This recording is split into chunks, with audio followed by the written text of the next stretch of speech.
Hey guys, today we're going to be talking about family structure, family life, how they grew up. He's in a household full of women and she is the oldest. So we're going to talk to them about lifestyles. Okay. So, Tiana or Keyshawn, who wants to go first? I think she can go first. I need to think about my stuff. Cool. So, Tiana, you are the oldest of four. And just talk about how your life changed once your siblings came, the responsibilities you had, and anything else you want to add. Well, I was alone. I was on my lonesome for like 6 years. So, when I got my sister, it was like, what? Why are you? What is going on? And I was usually Were you happy around or were you angry? a mixture. Because I was always around adults, and like I liked to kind of eavesdrop and see what you guys were talking about and like all those things. And then when she came, it wasn't like, oh well, Tiana has to stay with us because she has nowhere else to go. Right. Now it's like, go with Tali, go with the baby, and I'm like, So she was cool though. I mean, but I was kind of annoyed that I couldn't know the juice anymore. So. Right. Yeah, then you taught me how to change her pamper, then you taught me how to feed her, and then Tyson came along, which is my brother, and it was kind of better because they could stay by themselves because they were like within the same age, so they'd be doing whatever it is that they do, and I'd be off doing what it is I do. But then it was really boring because I kind of got used to being around Talia, so then I would just find them and just sit with them or whatever. Now let me just ask you, do you have resentment because you were about, let me see, 10? Let me see,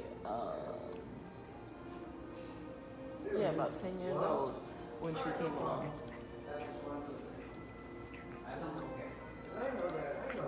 Are you okay, ma'am? Okay.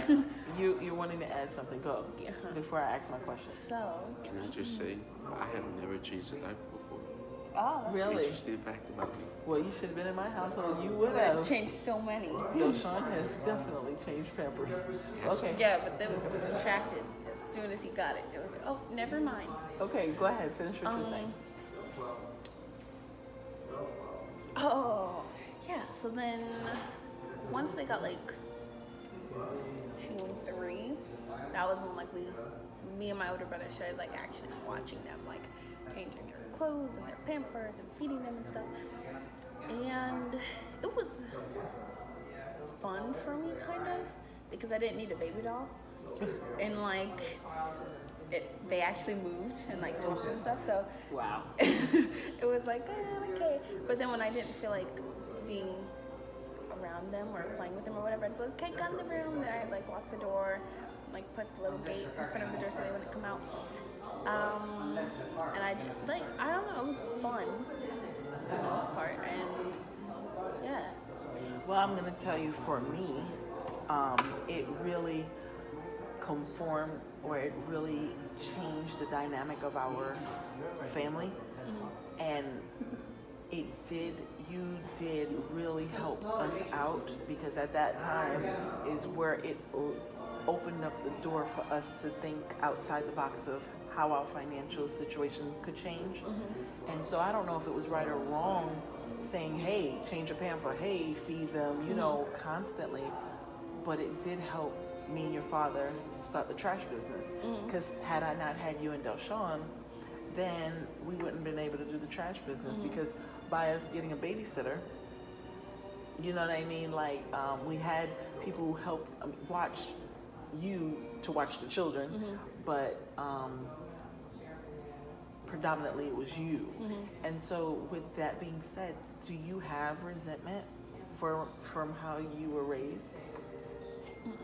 I mean, was it like fun or something that I wanted to do all the time? No, but I don't have resentment or like, man, I wish my life was different. Because I think taught me a lot of things. And like, I feel like it kind of is going to help me when I have children, and it makes me think like, I don't want children right now. Right. So, That is so important too. I mean, to be honest, because I think I said that to you numerous times. Like, okay, you want a baby? Here she goes. You know, because they always promote, and not that I'm bashing the industry, but they always promote Baby Alive and baby dolls. So from baby, you're getting babies and thinking this is what it is.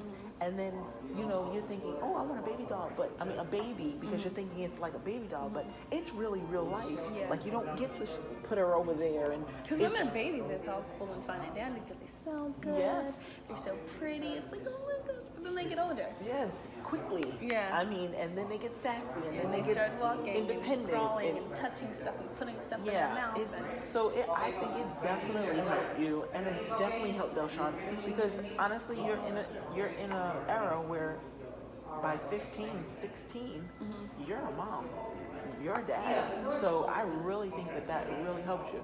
But you know, compared to when I was growing up, I honestly felt like I had a lot more decision making for my sibling, and a lot of things I had to deal with that wasn't taught to me. It was just thrown at me.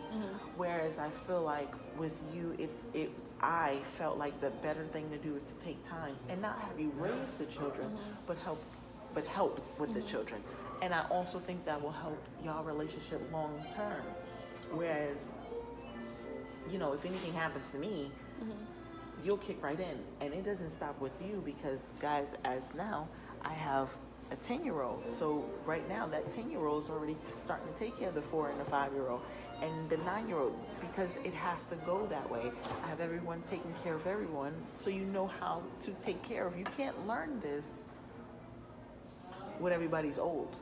She's 18 and they're, you know, it's gonna be like, bye, I have no regard for the next. Family. I Family. have friends. Right. Yeah. And I'm not saying not to have friends, but family first. Okay, so thank you with that. Oh, but I wasn't finished. Okay. Shoot. I had something I wanted to say. It'll be your turn in a second. Shoot. You were like, oh, hampers and babies and something. And I think by taking care of my siblings, I kind of understood how to interact with babies. Like, I feel like you know, like, oh, I'm gonna talk like this and I'm gonna give you stuff so you can go away. But like, I just want to say, like, my aunts and stuff, they have babies and they have children, and so when they come over, just because I'm older than them doesn't mean I can't relate to them. And I learned that from having siblings and like being around them all the time, because I had to learn how to talk to them and bond with them and build a relationship with them. So it's easier to do that with babies and 8-year-olds and 9-year-olds and 7-year-olds and 6-year-olds and like any age, because I was around all types of ages growing up.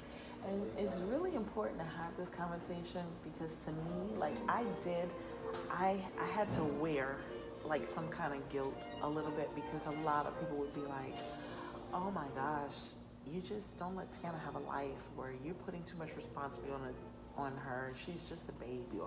And I just was like, you know, am I doing it the right way? But you know, it's easy for the outsiders to look in and give you advice. At the end of the day, I still made my decision of making you, but it does make me feel better that you don't hold a grudge. You know what I mean? I hope you're being 100 honest, because I want to speak to some families out there that have experiences where, you know, you have an older child.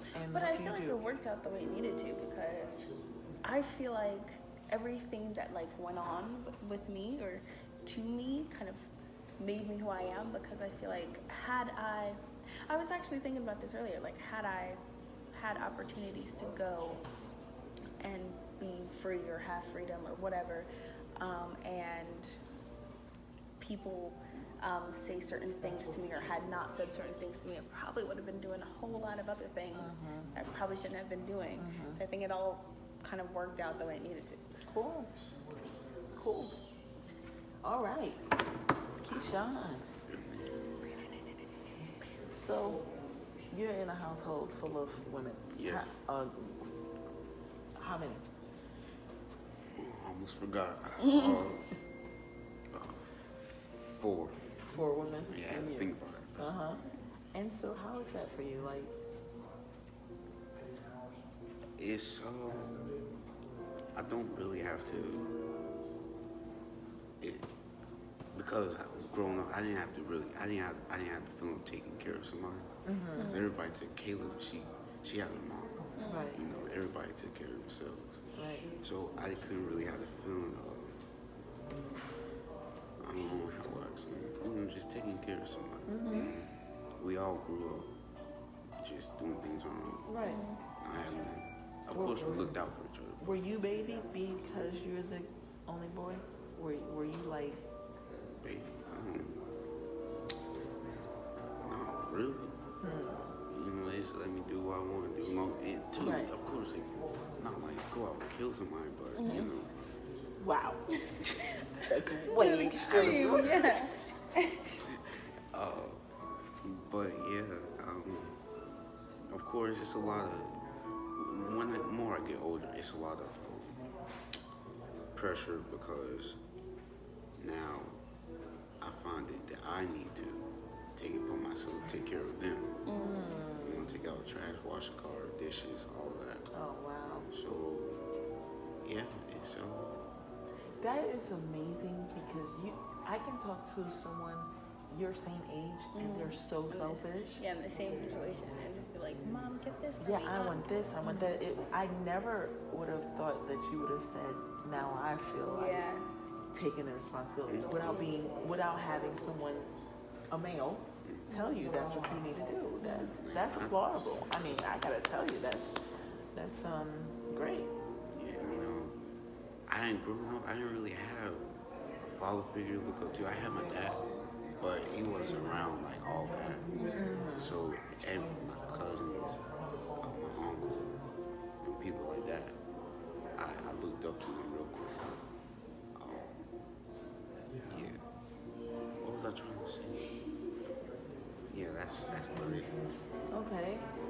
Well, we want to learn a little bit more about you. So, I mean, like, so can I ask you a personal question about your hair?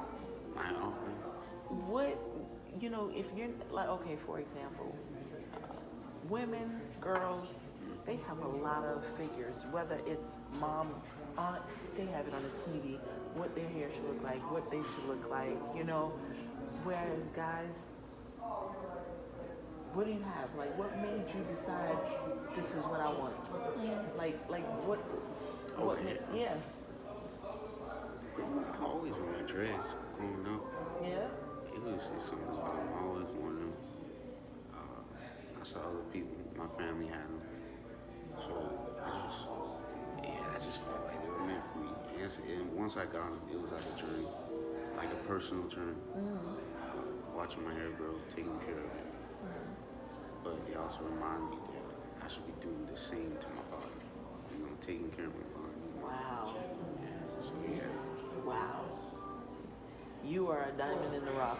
Am I right? I mean, honestly, like, first of all, I didn't grow up with any brothers, so I don't have any brothers. I was in a household of 4 girls, mom and a dad, and then my dad left when I was 11. So you know, but a lot of the things that I learned was being around my friends.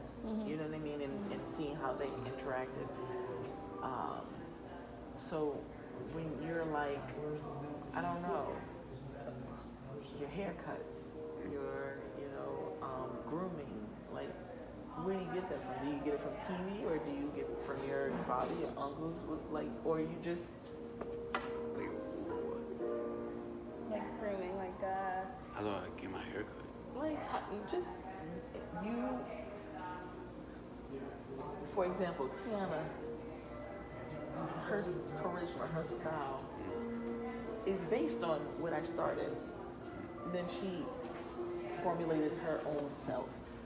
Where did you formulate your own self? Like how What can is a the woman, base? like, right, do the women influence you, or did you just say, I gotta think outside the box? Yeah, How- yeah. Because, you know, I didn't want to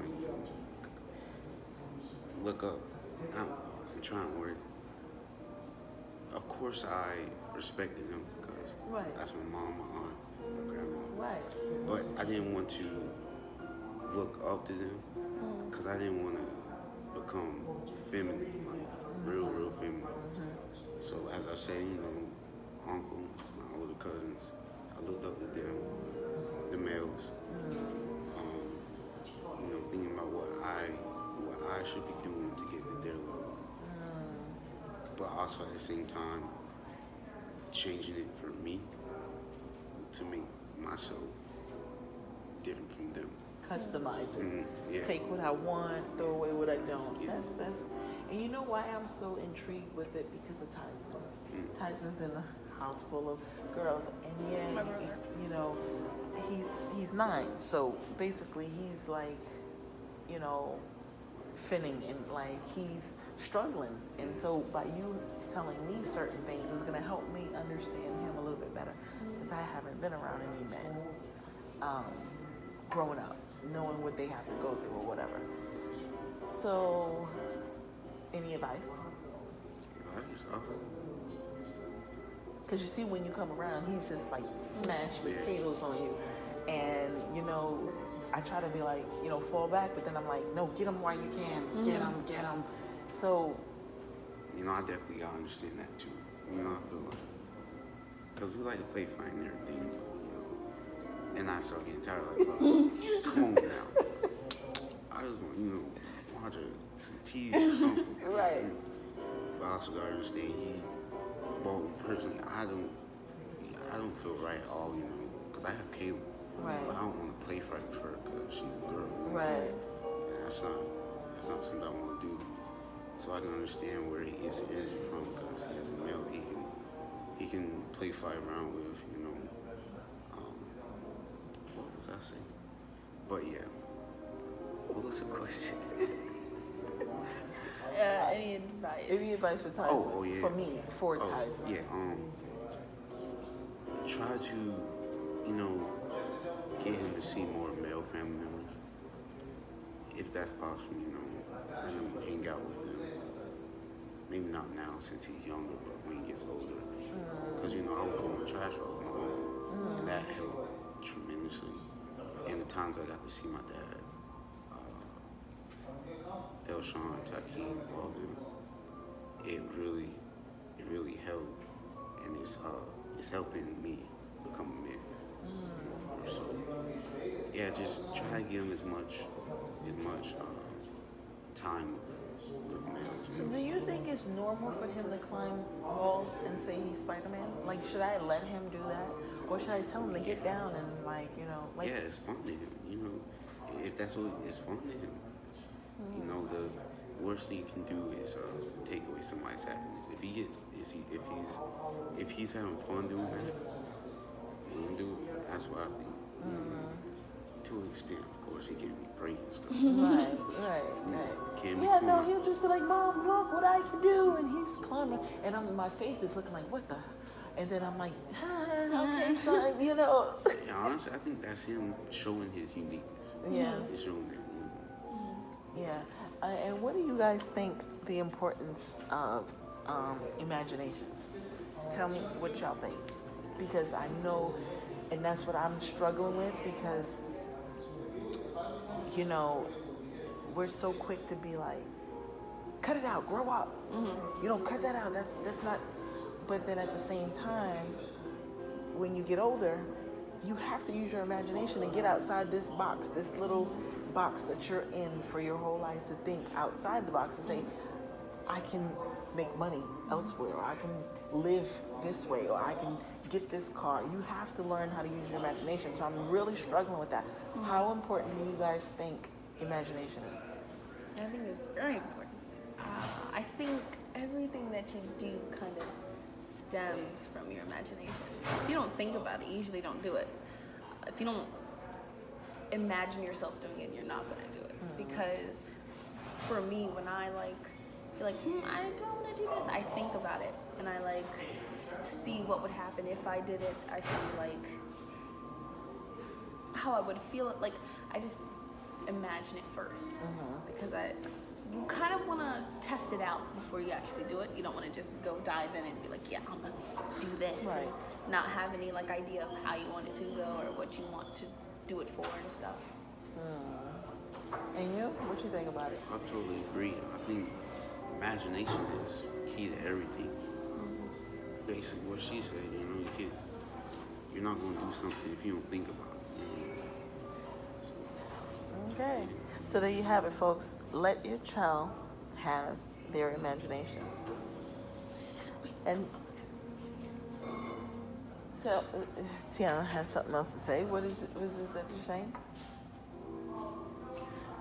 You're supposed to ask me about my hair, Mom. I don't know what Hey, to ask. And What is